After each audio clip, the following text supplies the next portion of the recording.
qual é a sua identidade e vive em função dessa identidade que possui. A identidade dá a ele a habilidade para o serviço. O líder que prevalece é o líder que faz na terra o que Deus faria se estivesse nela. A sua agenda é igual. Ele sente o que Deus sente. Ele enxerga como Deus enxerga. Ele vai na direção que o Senhor iria. Ele é uma extensão do Senhor aqui na terra. Esse é o líder que prevalece. O líder que prevalece é um líder que consegue liderar a si mesmo em primeiro lugar. É alguém que tem autodisciplina. É alguém que exerce autogoverno. Ele sabe o que quer, ele se prepara para alcançar isso. Não há uma só pessoa que tenha se destacado, seja lá em que área for, que não tenha sido líder de si mesmo. Uma vez eu estava escutando uma entrevista, esqueci o nome do indivíduo, é um nadador desses famosos nossos aqui do Brasil. É esse mais conhecido, que tem, ganha medalhas, esqueci o nome dele. Diego Cielo, né? Acho que é Cielo, não sei, eu sei que é um cara altão, forte, galego, de vez em quando aparece por aí nas entrevistas. Uma vez ele falando, você sabe que horas ele dorme? Pontualmente, todo dia. Ele tem que ir para a cama, não pode passar 11 horas da noite. Deu 11 horas, tem que dormir. Não puder acordar cedo. Porque ele tem que ter liderança sobre o seu corpo. Ele depende do seu corpo na hora que entra na piscina. Então, se eu tenho que ver, no caso dele, se ele tem que dormir tantas horas, ele faz isso. Pode ter o que for, pode ter o aniversário que for, pode ter a festa que for, pode ter o programa de televisão que for, pode ser o que for que estiver acontecendo. Deu 11 horas, cama. Porque o corpo dele depende disso. Porque ele tem que prevalecer na piscina. Isso é disciplina. Quem não é disciplinado dessa forma, não prevalece. Você está entendendo o que eu estou falando em relação ao tempo? Como você tem que organizar a sua agenda? Como você tem que se disciplinar para ver de fato na sua vida o que é que vale a pena você investir e as outras que tem que ser deixadas de lado e exercer força para que isso aconteça. No dia que tiver com vontade, lê a Bíblia. No dia que não tiver com vontade, lê também. No dia que tiver com vontade, eu vou orar. E no dia que não tiver com vontade, eu vou orar também. Porque assim como esse nadador precisa do corpo dele para prevalecer quando estiver na piscina, eu preciso do meu espírito forte para prevalecer quando estiver liderando. Eu não estou lutando com pessoas, a minha guerra é no nível de principados, potestades, como diz o apóstolo Paulo, e eu só prevaleço nessa guerra se eu estiver bem. A nossa liderança é um trabalho de resistência espiritual. Enxergue mais do que você está vendo das pessoas. É mais do que simplesmente arrastar uma cadeira, colocar no lugar. É mais do que isso. Você está numa guerra espiritual. E você precisa estar bem para poder prevalecer nessa guerra. Senão nada acontece. O que nós queremos não é entreter uma plateia. Que as pessoas simplesmente venham, se sintam alegres, saiam e vivam a mesma vida. O que nós queremos é que elas cheguem e saiam transformadas, saiam alimentadas, saiam libertas, saiam curadas. Mas para isso eu preciso estar bem. A minha vida espiritual precisa estar forte. Porque seja lá o que for fazer, eu libero a vida de Deus sobre as pessoas. Não é apenas palavras positivas para elas, é a vida de Deus que vai alcançar elas. Porque essa vida emana a partir do que eu faço. Seja abrindo uma porta, seja cuidando de uma mesa, chegou perto de mim, a vida de Deus toca. O lugar é impregnado da vida de Deus. Eu preciso estar bem. Mas se eu não me liderar, eu não consigo. Porque tem muita coisa importante para você fazer durante o dia. Mas algumas são essenciais. E essas não podem ser substituídas. Você pode deixar de fazer muita coisa, mas você não pode deixar de respirar. Não se morre. Respirar é essencial. Trabalhar é importante, mas respirar é essencial. O serviço que você presta aqui é importante, mas é essencial que você tenha uma relação com Deus. É o seu respirar. Se você não respira, o serviço é um serviço morto. Não produz efeito nenhum, impacto nenhum na vida de ninguém. Você pode ser muito carismático, e as pessoas até gostam de estar perto de você, mas se você não respira a vida de Deus, o serviço que você presta é um serviço que não traz mudanças significativas na vida de ninguém. Então pode ser o mais simples serviço, tem que ser carregado de unção. Deus habilitou e ungiu pessoas para construir uma arca. Deu habilidade para que elas construíssem, cortassem madeira, fizessem tudo direitinho. Habilidade dada pelo alto. O que é que nós precisamos buscar? Deus, me dê habilidade para que eu faça o que eu estou fazendo, para que através do que eu faço a tua unção seja liberada. Quando toda uma liderança caminha nesta unidade, quando toda uma liderança caminha nesse propósito de liberar a vida de Deus através da sua vida, o corpo é abençoado. E as pessoas sentirão vontade de voltar. Elas chegarão e vão dizer: tem alguma coisa diferente. Eu não sei o que é, mas tem alguma coisa diferente. A pessoa, ninguém fala nada, o ambiente é diferente. Eu entrei nele e eu senti paz. Eu entrei nele e eu fui tocado. Eu entrei nele e me deu uma vontade de orar. Eu cheguei aqui preocupado, ansioso, mas aqui eu fui livre desse sentimento. O que é isso? Uma liderança carregada da vida de Deus. Uma liderança carregada do respirar desta unção, desta graça. Porque aí passa pelo que está na porta, recebe a vida de Deus. Senta na cadeira, é servido por alguém, recebe a vida de Deus. Aquele que prega, libera a vida de Deus. Ele vai saindo, alguém ora por ele e recebe a vida de Deus. Isso é liderança. Transmissão da vida através do serviço que prestamos. Tudo que fazemos tem que ser feito para a glória dele. Tem que ser carregado da vida dele. Deixa eu só terminar agora com vocês. Por favor, abra mais uma vez a Bíblia, agora no livro de Filipenses.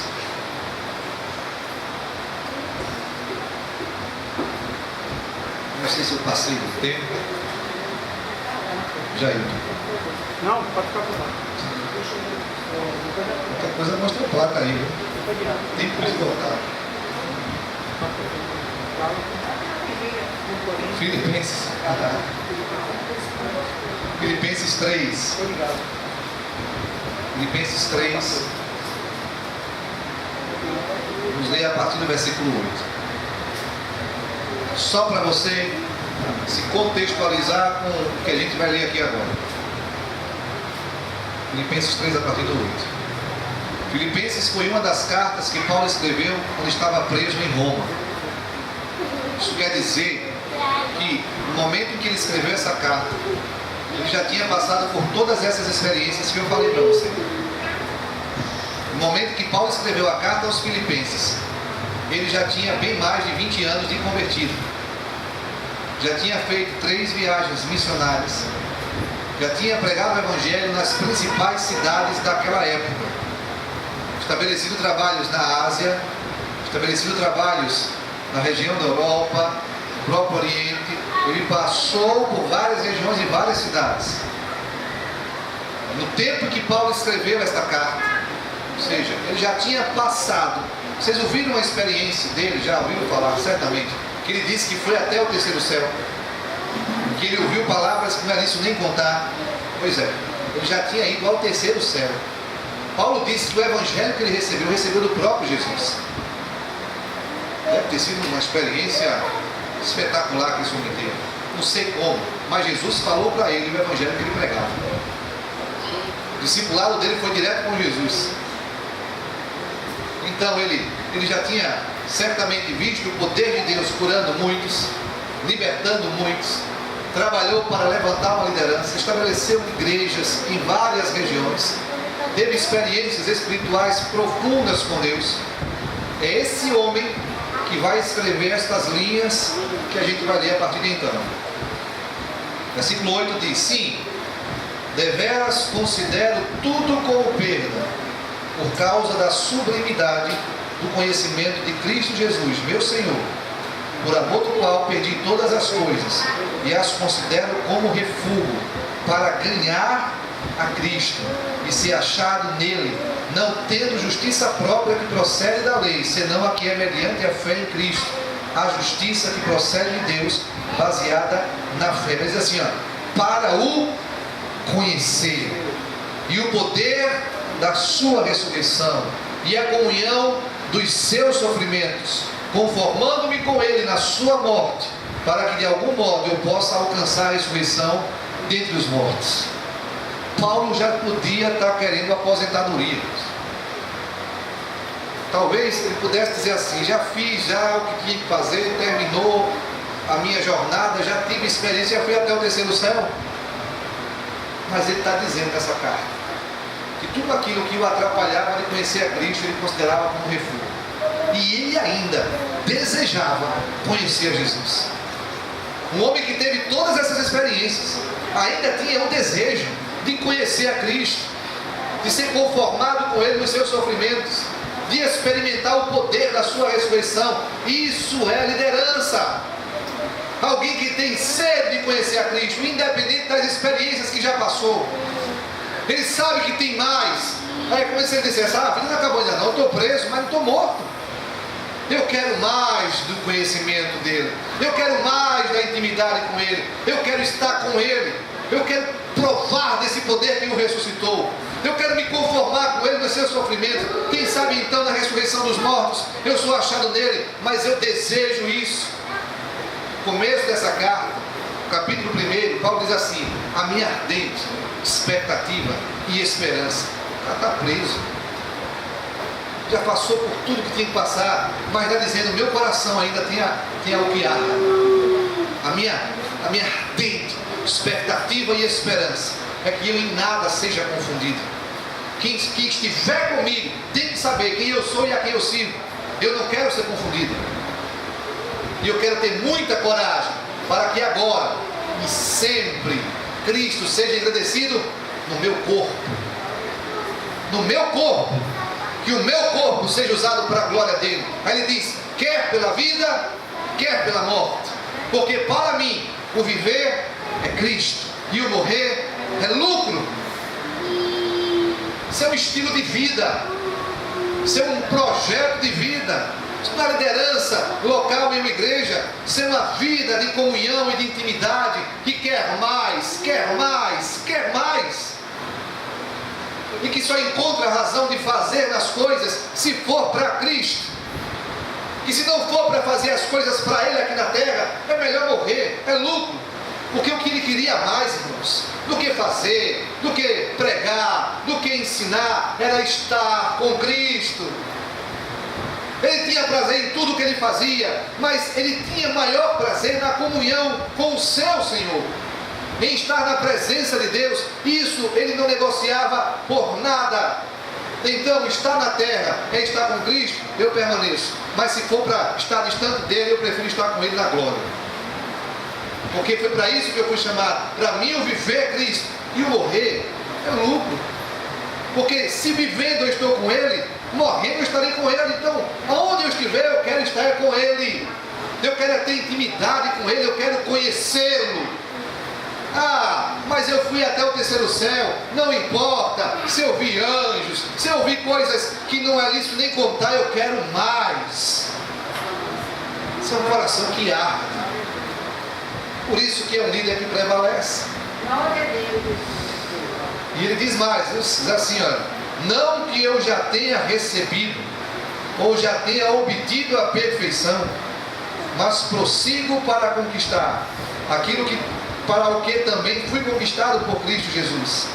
Diz: irmãos, quanto a mim, não julgo havê-lo alcançado, mas uma coisa faço, esquecendo-me das coisas que para trás ficam e avançando para as que estão diante de mim, prossigo para o alvo. Eu prossigo para o alvo. Ele está dizendo: olha, eu esqueço que ficou para trás. Foi muito bom ter ido ao terceiro céu, mas ficou para trás. Foi uma experiência boa, marcou, mas eu quero agora as novas que estão diante de mim. Às vezes diz assim: vamos lá, vamos fazer um culto de testemunho. Aí o testemunho que a pessoa vai contar. Há 30 anos atrás, é o único testemunho que você tem para contar. Há 30 anos atrás Deus falou comigo. Poxa, e ontem? E semana passada? E esse mês, será que não temos um testemunho para contar? Paulo diz, eu esqueço as coisas que para trás ficam, sejam boas ou sejam ruins.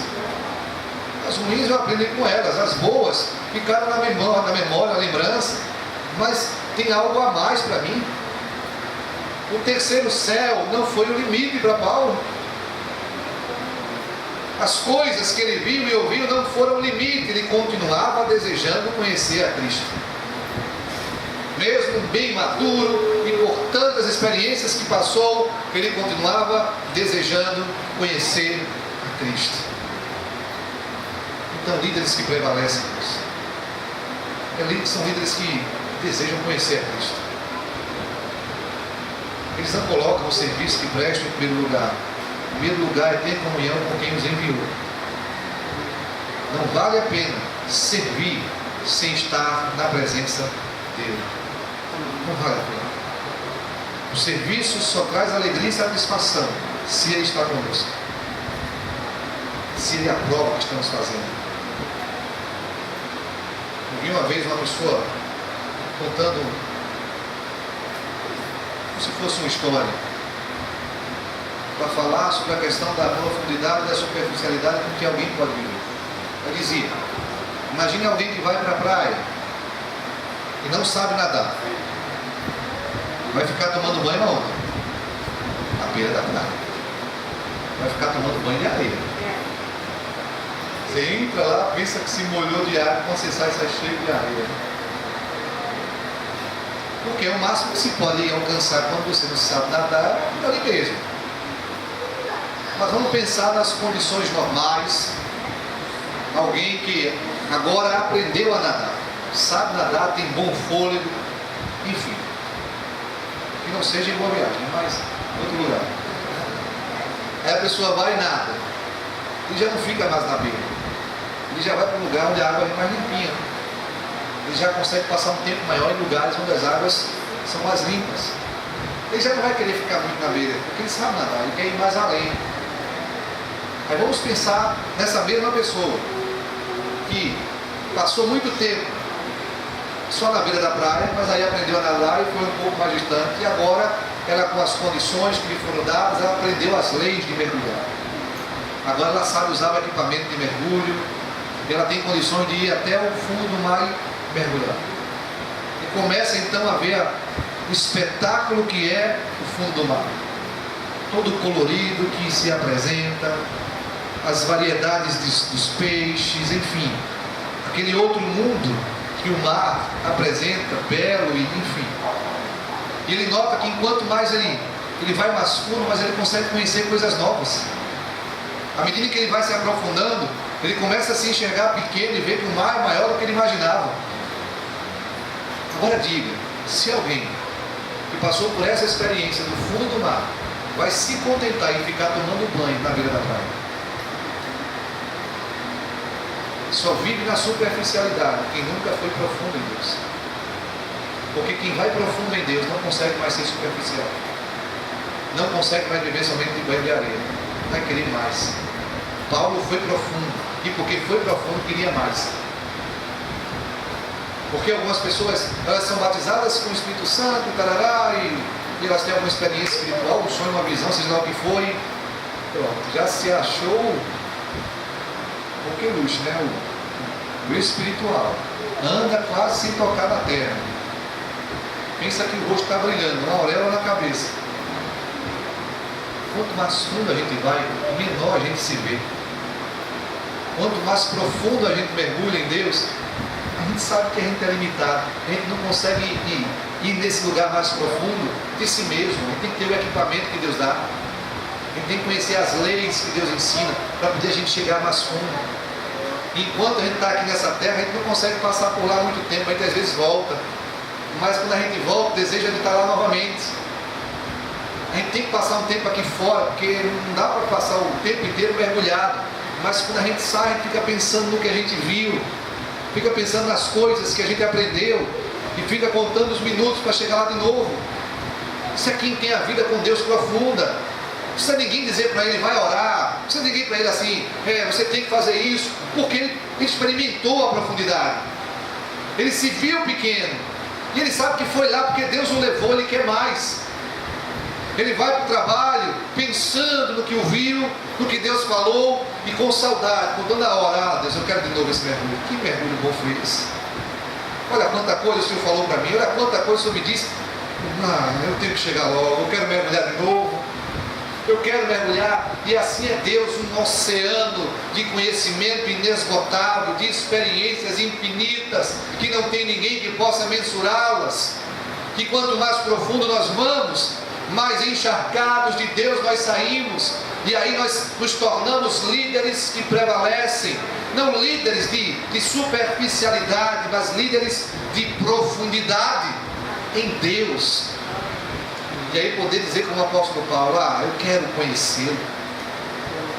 Eu gostava de pregar, eu gostava de ensinar, mas entre essas coisas e conhecer a Jesus, ele preferia conhecer a Cristo. Você quer ser um líder que prevalece? Tenha uma experiência profunda com Jesus, que marque a sua vida. Tenha certeza da visão que Deus te deu. Saiba quem você é em Cristo Jesus. Tenha domínio sobre a sua própria vida. Se lidere em primeiro lugar e deseje conhecê-lo profundamente. Aí, seja lá o que for você vai fazer, vai dar certo, em nome do Senhor Jesus. Amém? Amém. Fica de pé, vamos orar. Glória a Deus.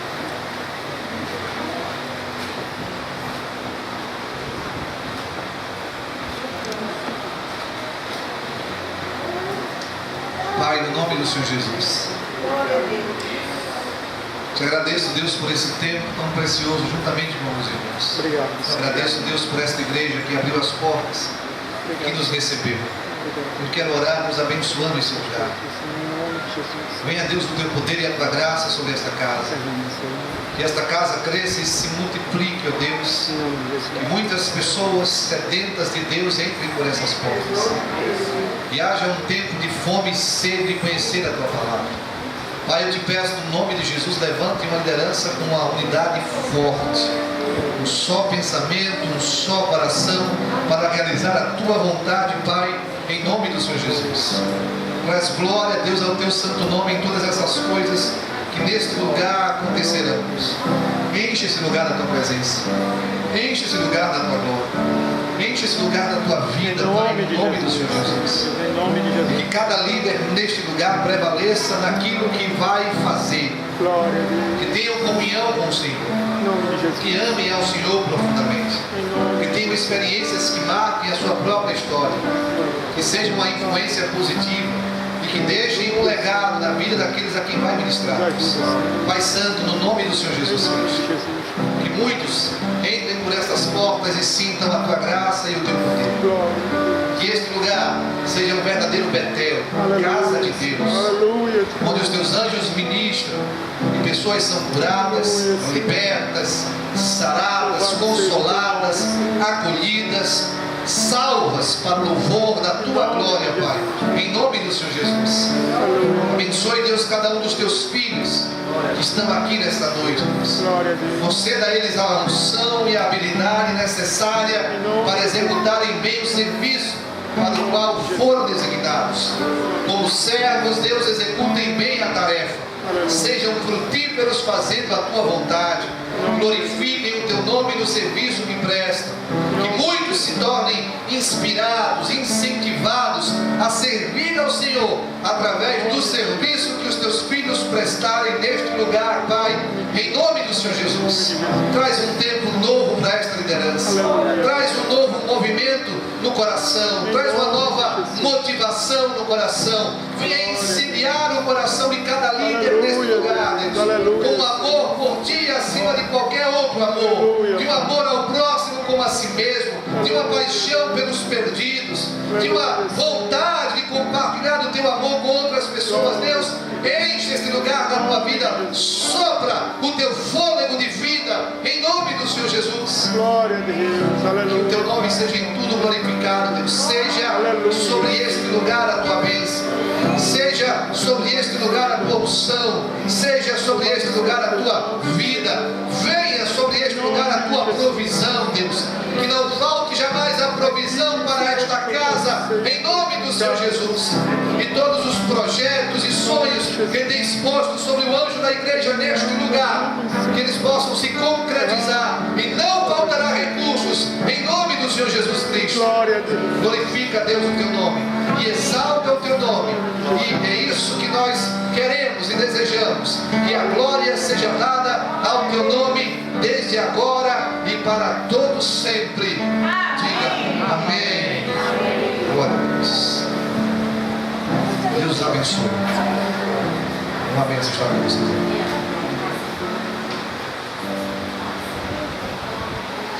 Louvado seja Deus. Em nome do Ministério de Comunhão, eu quero agradecer aos irmãos, a diáconos, professores, líderes que estiveram aqui, jovens, pessoas que pegaram o seu tempo e usaram hoje para se dedicar a aprender mais sobre Deus. Eu creio que a partir de hoje, para mim, eu posso dizer que meu coração se renovou na presença de Deus e eu preciso buscar mais a Deus, e que Deus possa estar abençoando a cada um de nós, e que a gente continue com esta união que nós tivemos aqui hoje. Pastor Exaltino, eu estava até ali pensando, digo, nós vamos depois fazer um churrasco com a liderança, o senhor já é convidado, se o senhor quiser vir participar conosco, né? Não só em todos os momentos, não só nesse momento, no momento de alegria, no momento de estudo, o senhor já faz parte aqui desta família. E muito obrigado, que Deus continue abençoando o senhor, a sua esposa, o ministério que vocês têm, e lá na faculdade, e que a gente, eu, Manuel, e quem for lá, né, possa aprender mais e mais, que Deus possa estar usando o senhor. Obrigado, gente, e até a próxima, né? Deus abençoe. Amém.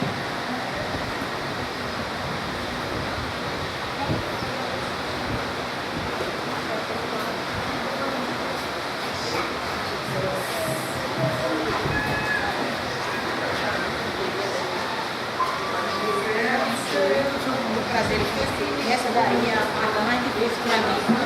Esse cantar. É, né? Mas vai conseguir. Não, Não, porque... Bruno.